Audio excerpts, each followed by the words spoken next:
This is Kevin Hayes, and you're listening to the Corner Cutter Podcast.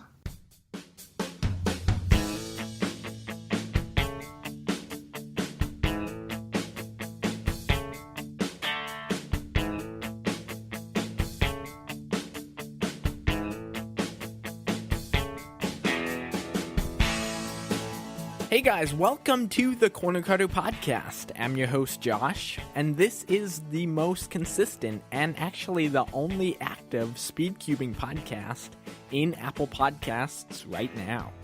Check out the podcast's website, thecornercutterpodcast.com, and thank you so much for joining me today.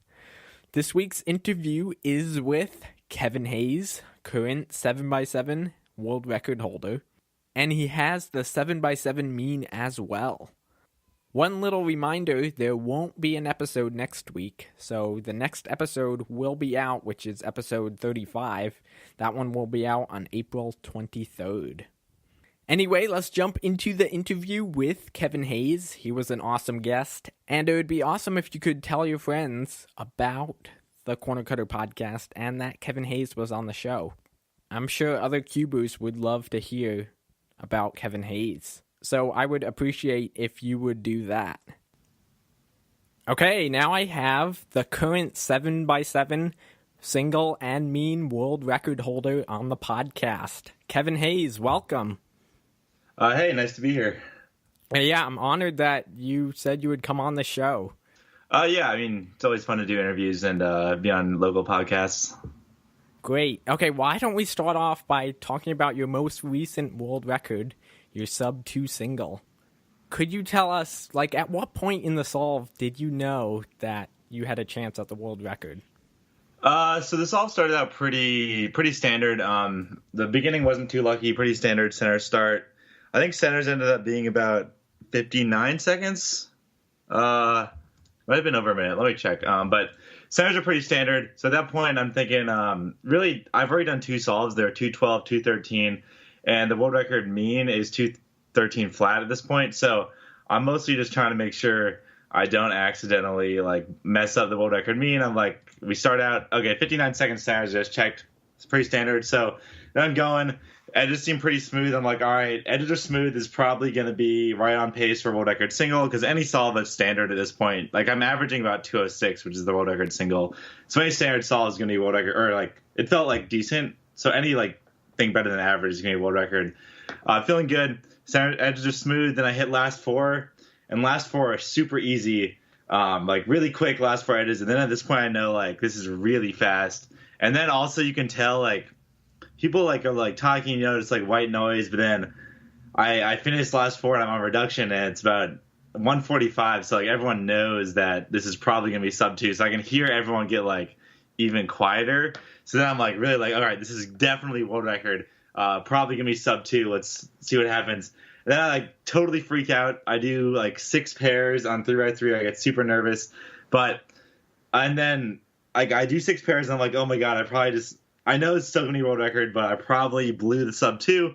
I'm on my A perm for PLL, and I look at the timer, and it says, I see 159, and I'm finishing up A perm, and I'm crap, I just missed it. I saw the timer. You can see in the video, I smile. I'm still happy. I got both world records, single and average. And then I look at the timer again, and it says 159, and then I was pretty excited, obviously. Yeah, and then 0.95 was especially cool. Yeah, I barely snuck under, but that's all that matters. 159.95 is about 100 times faster than 200.01. Mm-hmm. Yes, definitely. Now, what TPS do you think you're doing? Actually, I know for sure. Breast, who is the coolest guy ever, did a reconstruction for me. It was averaging about 5 for the entire solve, which I think it's pretty solid. I have a new cube, which makes it a lot easier to turn quickly, but 5 is about 5, so let me check. I got it up. ETPS is 5.84. Mm-hmm.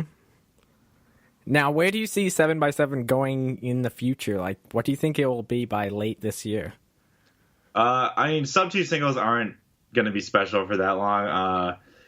Felix and Max at home seem to be a little behind in terms of 7x7, but I don't think it's going to be that difficult for them to get under. I stopped counting sub 2 singles ages ago.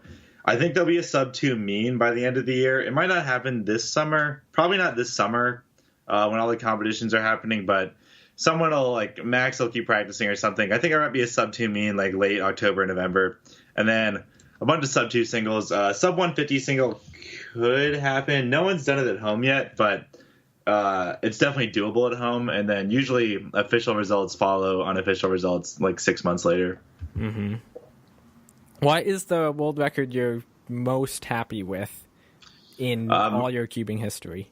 Definitely the 140 6x6 single from 2013. It was right after World Champs 2013, which is my best competition of all time. So I was like super relaxed. And then it was like my best solve ever unofficially was 138, this was in 2013 when I was like way ahead of the game on 6x6. And then I got one of the best solves I've ever had at the PLL skip 140. That record stood for almost 2 full years. So that was easily the best record I've ever had. Okay. What is the reaction you have behind the scenes when you hear one of your world records has been broken? I mean, it heavily depends on what record it is, kind of how long I was planning on holding it. Like right now, if someone beats, like I know for sure my 7x7 records will at shortest they'll get broken this weekend. At longest, there's 0% chance they'll make it through the summer. I'd be insanely surprised if they make it through the summer. So it wouldn't be too big of a deal if these get broken. I'd like to hold it for a month, at least a full month. I guess it's already been a full month. So, but like the 6x6 ones back in the day where I was a little more attached to, but when I lost the single, I wasn't too disappointed because I really wanted to keep the single for 5 years straight, which I did. And then Felix broke it like 5 years in 1 week. So I thought that was just kind of funny. Some of the ones I'm a little more disappointed. It depends. Like when I had the 7x7 single at Worlds 2015 and Felix broke it like 20 minutes later, I was pretty annoyed over that. So it really depends. Now, for practicing at home, do you have a schedule set up, or do you practice what you feel like practicing? Comps coming up, what's that like? Yeah, so last year, a specific practice schedule has never been something I kind of done. I've probably have a much more schedule-like practice regimen than most cubers do, though, especially when it comes to crunch time for Worlds. Last year, I really wanted to win 6x6, and so I practiced. It was the first time I really kind of did a huge grind for about 6 months, just putting in probably 3+ hours a day, really like getting home and then being like, all right, I need to practice before I do anything else, or like postponing social events to other stuff. But it's depending on the season and what events are coming up. It's most of the time it's pretty much chill and just kind of whatever I want to do. But if a big competition like Worlds, before Worlds 2013, 15, and 17, I really kind of like sat down and just grinded it out, because that's really what you got to do if you want to be better than everyone else. Is you can't just do it when you want to, because I don't know, like I swam for years and years, and it's not like you want to go to swim practice every day, but I sort of take the similar approach with cubing, that like most of the time I'll do it when I want to, but if I really want to win, I kind of got to push it a little harder. Mm-hmm. Are there any events that you fail to practice that you just don't really care about? I wouldn't say I failed to practice because I wasn't really planning on it. But I haven't practiced 3x3 or 4x4 seriously in a long time. 3x3 is something that I kind of got decent at with a bad style, and I'm not like 4x4 is kind of similar. Those are my kind of side events. And then 5x5, I don't really practice too much anymore because I'm not that good at it anymore. But So most of your focus is on the big cubes. Yeah. For 2013, 15, and 17, it was 5, 6, 7. 2017 had a little more of a focus on 6, just because it was less likely that I could win all 3. But yeah. Okay. What's your average practice day time? I mean, that's really hard to, right now is pretty chill. I took a pretty serious practice stint because I wanted to get the 7x7 world record, and it was pretty wide open for a bit. So then I was practicing probably 2-3 hours a day.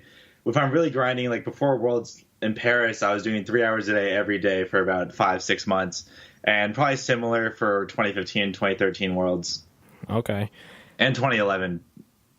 How do you mentally prepare for big competitions like Nats or Worlds? Well, Nationals has kind of been. I've been lucky in the fact that it's been a lot chiller in terms of my pressure because 2011 was kind of the last year I was that competitive for me. The U.S. didn't have that many great big cubers until very recently with Max kind of stepping on the scene. Honestly, in the last like 2 or 3 months, so I kind of had free wins at Nationals from 2012 to 2016. So it's pretty chill. And then last year, I still had a free win in 6-7 because Max hadn't gotten good yet. And then 5x5, I was pretty okay. I had won 5 years in a row, so it wasn't a big deal. Like, it's pretty easy to be calm. Like, especially even this summer at Nationals when 6 and 7 titles will be on the line. It's not like that big of a deal if Max beats me because I'm pretty happy with my titles as a whole and my career for the U.S. Nationals scene at least. So mostly the pressure comes in World Championships.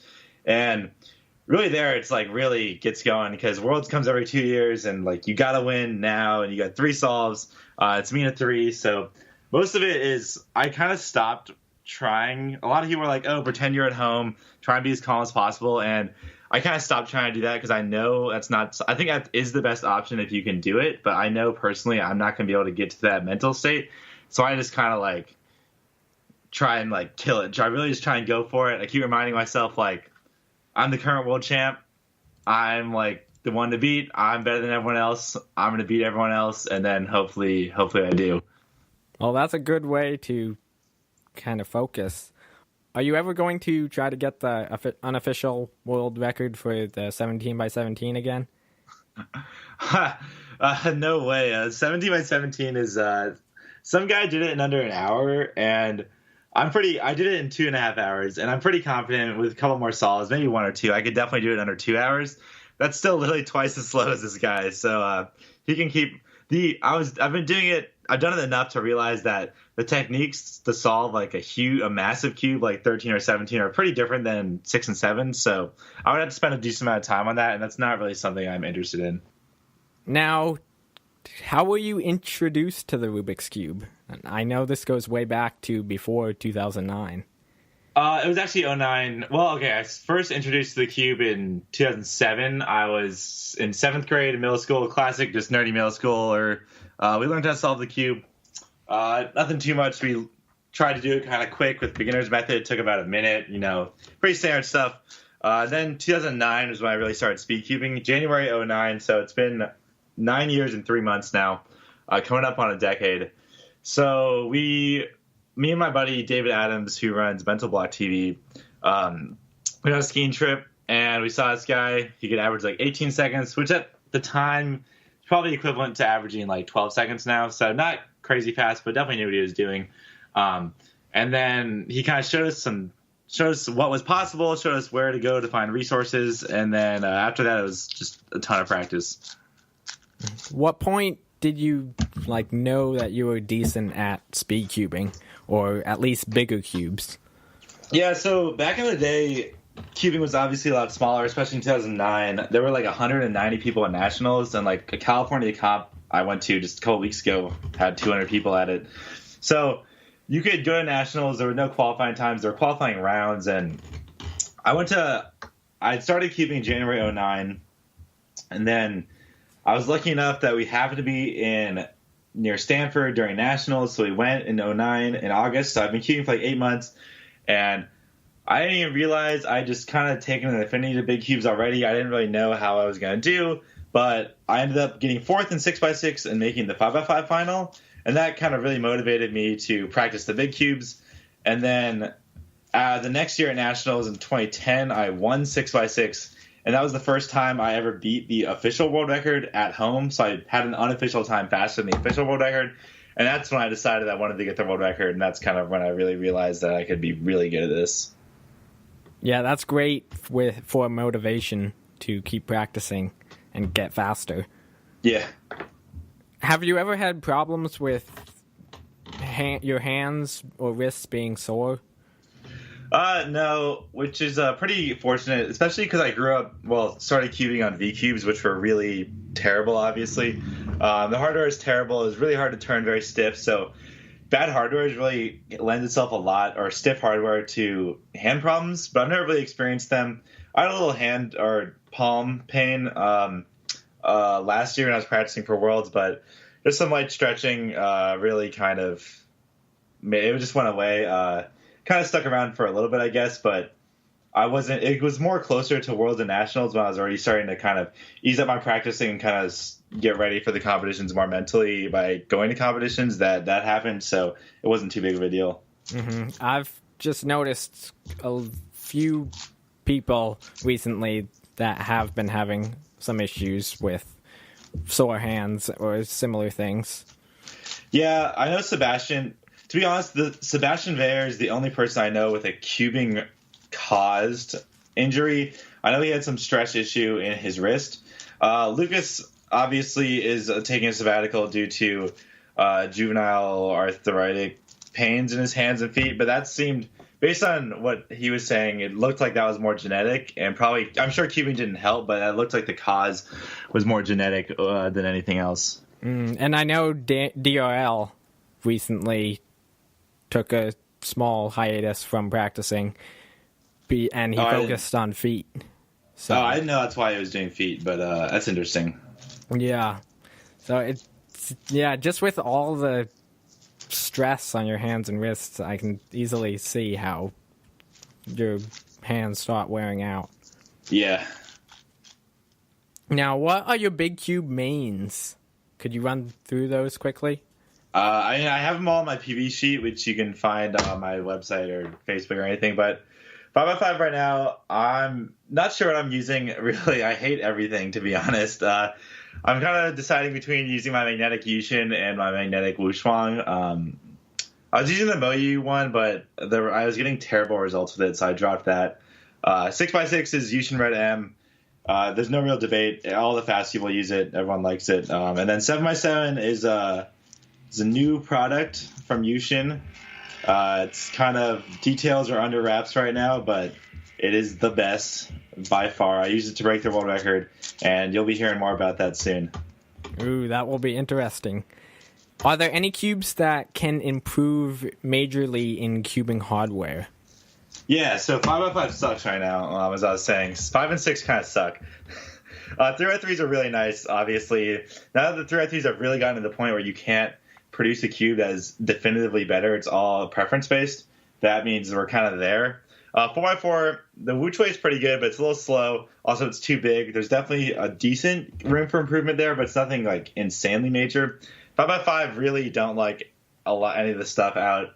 5x5, there's room for not a huge, crazy improvement because the magnets really kind of did that, but definitely something that's going to really appeal to more people. I think 5x5 is right. 5x5 and 4x4 are kind of right before that step when then it comes down to preference.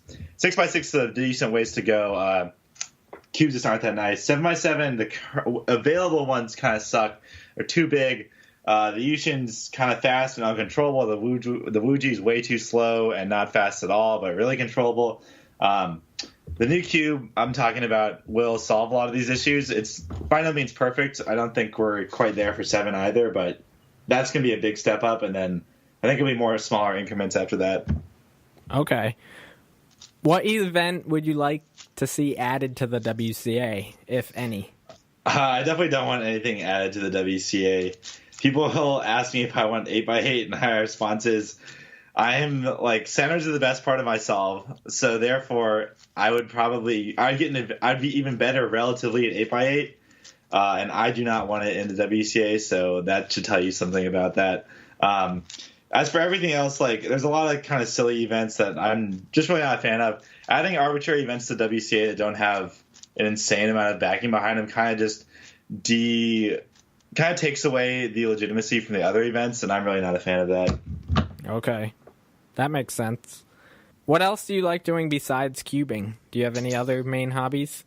Yeah, so I swam competitively for 12 years in club in high school and then in college, D3. So I still swim a little bit now. And then I play some video games, some Super Smash Bros. Melee, League of Legends from time to time. But cubing is kind of most of what it's been interesting. After Worlds last year, I kind of taken a different step to my cubing career. And I've been streaming on Twitch a bit, making some more content, taking practicing less seriously, but still being active. Okay, that's great. Now we've got some questions in from the Corner Cutter podcast listeners. First one is from Duncan Bannon on speed solving. He asked, what was your biggest cubing success? The biggest cubing success, it's hard to put, say one, because when people ask me this, I'll just give you the answer I usually give. I have three main things I've done over the years. Number one, which is done in one day, obviously. Well, it was actually done in one day. I won 5-6-7 at World Champs 2013. Was the big favorite for 6x6. That wasn't a surprise.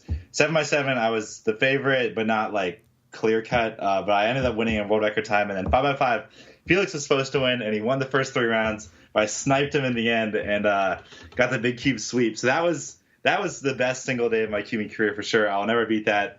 I'm very happy with that. No one else has won 5-6-7 ever, so that was kind of a big deal. Second, that was either that is my favorite thing or the three-peat 6x6 titles, which was 2013, as I mentioned, 2015, and 2017, which is three-peats are pretty rare. Felix has done it in 4x4. I've done it in 6x6. I think maybe one or other person's done it, but three-peats was pretty crazy. Super pumped about that. That was my number 2 biggest accomplishment. And then number 3 was I held the 6x6 single world record. Not obviously the same record, but I was the only person to hold it for 5 years straight, which is pretty wild. I think the only person else to do it is Felix. He's done it in 5x5 for longer, but 5 years straight was the third big thing. And those would be the 3 big accomplishments of my career, I'd say. He also asked, why did you choose big cubes over other WCA events? Big cubes are always they kind of started out, I was interested in them, and I practiced them more, and so I got good. I got a lot of positive reinforcing because I placed at nationals. I started getting good at them.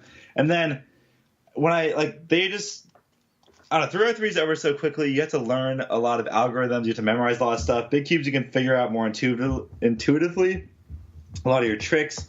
And at the higher level for 3x3, kind of algorithm learning is sort of intuitive, as I've talked to some better 3x3 solvers. But big cubes just kind of leave a lot of options open for problem solving during the middle of the solve and thinking of cool stuff that people might not know or realize that I'm doing, but I kind of think it's cool. So that's, and 6x6 and 7x7 are the right, just around 2 minutes is just the right amount of time.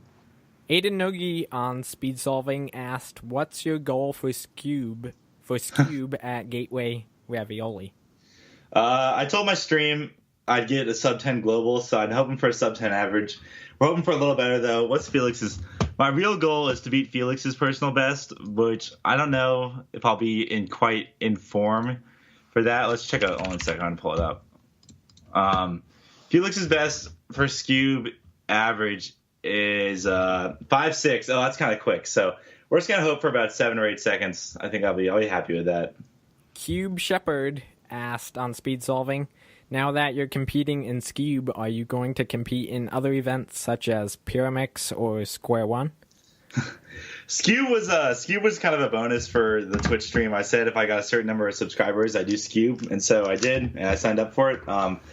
Other events like that, I don't really have any interest in, but if people want to see me do it, I'll probably make it kind of like a reward thing on Twitch or some other stuff. Or it's not something that I'm going to kind of pursue, but if people want me to do it, I'll kind of I'll make there be a way for it to happen. Okay. I would like to see you do Pyramix.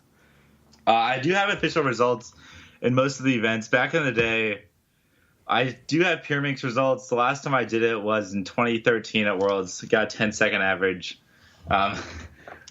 So I have results in blind, FMC, one-hand, or I do one-handed. Blind, FMC, clock, mega, purist, square one, and multi-blind. But I mean, honestly, the only events I do are 3 to 7, and then one-handed is kind of my fun event. I actually take one. I always do one-handed if it's available, but I average 16, so not actually good. Joey asked, how many unofficial sub-2s do you have at home? I stopped counting. Honestly, they stopped being special. Mm-hmm. I get probably 10% of my solves are under 2 now, maybe less. If I do an average of 12 and I don't get a sub 2, it's kind of weird. I probably have at least 50. Okay. Because especially just warming up especially warming up at competitions, I get I don't get like 5, and then probably like 50 at least. So that means we definitely could expect another sub 2 at one of your next competitions. Oh yeah, it's certainly not out of the question. Like getting a sub 2 is not that crazy, honestly. Getting a sub 150, I have 4 sub 155s, which is actually kind of low based on my standard deviation and global average. But I think 155s are kind of my new at home. What's special at home is under 155, and I'm happy with that. Sub 2 is like a good solve, obviously, but I'm not going to be like, it's not anything crazy anymore. Mm-hmm. And final question is also from Joey. He asked, what is your all-time favorite event? Oh, 6x6 for sure. 6x6 is the first event I was good at, first world record, first world title. Clearly, like, my most dominant event. People often forget, but between 2012 and 2016, there was a chokehold on those rankings. But yeah, 6x6 for sure. Okay. Well, Kevin, thank you for coming onto the podcast. Is there any other content you would like to share with the listeners? Nothing too specific. I'm sure you guys already probably all know my YouTube channel, Facebook. I made an Instagram recently. I also stream on Twitch, so if you're into Twitch, and I do some fun stuff. Tuesday tips are live. It's at twitch.tv/hazecubing. All my media is Haze Cubing, so you can find me there. Okay, great, Kevin. Thank you. Yeah, no problem. That was a great conversation with Kevin, and I'm sure you guys enjoyed it. If you guys could do one thing for me, head over to iTunes, or I guess Apple Podcasts, and leave a rating and a review for the Corner Cutter podcast. We have a few reviews on there, but I would love to hear what you enjoy hearing most on the podcast, and I'll be sure to include more of that. And it only takes a minute to write a review. Competition is in 1 week, and I will let you guys know in next episode how that went. So, it's time to take this episode back to the scrambling table, and I'll talk to you guys in 2 weeks on episode 35 of the Corner Cutter podcast.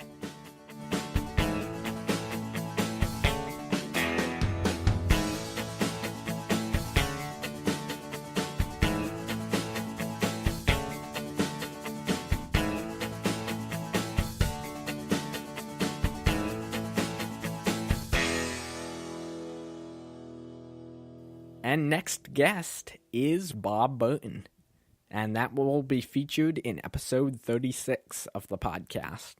Thanks for listening.